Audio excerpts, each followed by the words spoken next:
Welcome back to another episode of Pick'em. Steven, are you okay? Got blistered by Mr. Lefty last week, didn't ya? Well, not so bad, lost to him 17-10. Better than I was thinking. Okay, that's good. Let's get her done. Denver must win this game if they want to prove to the league that they are part of the top tier of teams. New England in seasons past have just made fun of the Broncos. In Week 1 this season, the Pats blitzed Denver 37-0.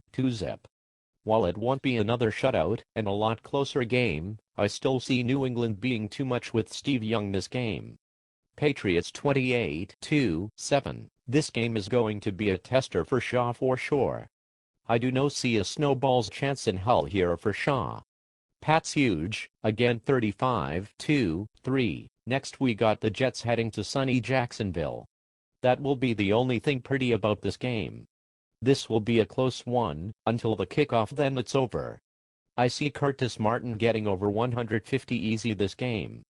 Jets crush the Jags 24-3. Jacksonville has a hard time this season, and it does not look to get any easier. The Jags still have yet to win a game, and I do not believe Disc Dollar will do them any favors as his Jets are in good shape for the playoffs. Just working on some kinks to the puzzle, the Jets rolled big 35-10. Next we got the Bengals heading to Washington. I see Hake's tough loss column adding another one this week. The bus is going to make road call out of the Bengals. It should not be a blowout. But I got the Skins winning here 24-14. Battle of the 513. MV playing a Hake. Jeff Blake of the Redskins was quoted earlier in the week. I hate the Bengals. Those losers held me down in my NFL career. Now it is time I stick it to them. Harsh words from the Redskin captain. Blake stabs his old team in the throat and lets it bleed. Skins 27-17. Cleveland going up against Pittsburgh in our next game. Simple fact, the loser of this game probably doesn't make the playoffs. Does this make it a do-or-die game? No, but it almost is. Cleveland, sensing the urgency in this epic battle, look for Ty Detmer to lead them to the promised land of the milk and honey, known as the CTL playoffs. Detmer does just that, throwing for over 200 yards and racking in 3 TDs along the way. Browns 24-13. This is going to be a good one. I see the Browns getting to work early. Chaos will do work in all facets this game. Browns get it done here 21-10. Gats hosts Gorilla in our next game.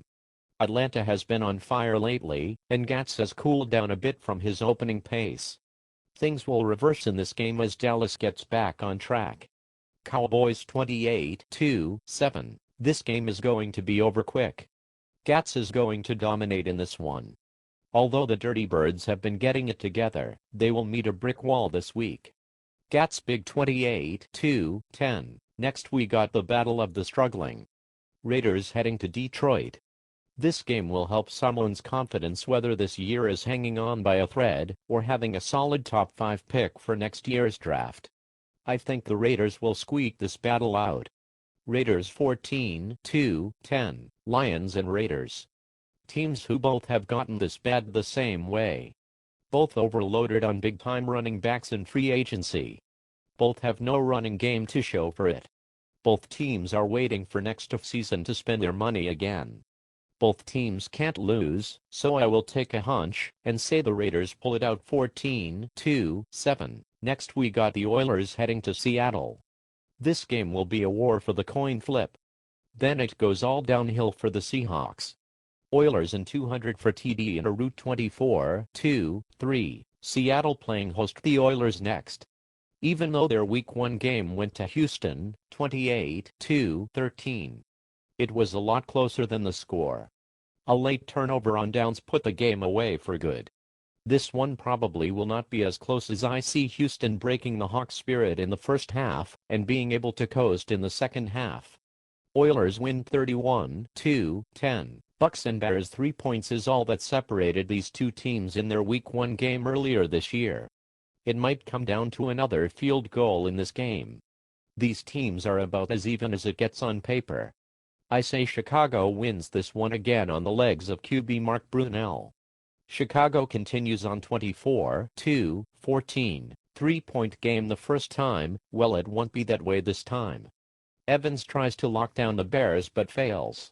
The Bears will expose the one-man D of the Bucks. Bears roll 21-10. I know you're still licking your wounds from the beatdowns you have been handed, but you are not out of the woods yet. Division rival and the Dolphins come a-calling. Stick to your gut feeling when picking games. Miami wins 31-17. Well, last time we played I got lucky with Waters going down in the first half. I'm feeling more confident with my team getting in some games with great comp lately. However, I see the Finns' domination once again, and doubling up my score 28-14 here. Now our game of the week and the big finish. I don't know the percent of times this has been the game of the week since Lefty joined the league. I'm willing to bet that over half of the time that these two teams play, it has been featured. This will probably always be the case. If New York wins here, they can pretty much seal the division up. If not, we have a can of worms and a great finish of the season. Eddie George versus Jr. So is the factor to watch. George will break out of his slump and lead his Chargers to a win, getting over 100 yards and 2 TDs along the way. San Diego 22-14. This will be a war. After playing both of these teams this year, I have a lot of respect for them. This battle will go back and forth. Lefty will look for a huge win for his team, but come up short here. I think the G-men are on fire right now, coming off their win against the Finns. I'm going Giants here in a nail-biter 24-17. Well, we got another week in the books. The season is trucking along. Well, for Lightning Larry, this is Peterson. Catch you all next week for another K-Sass week of Pick'em.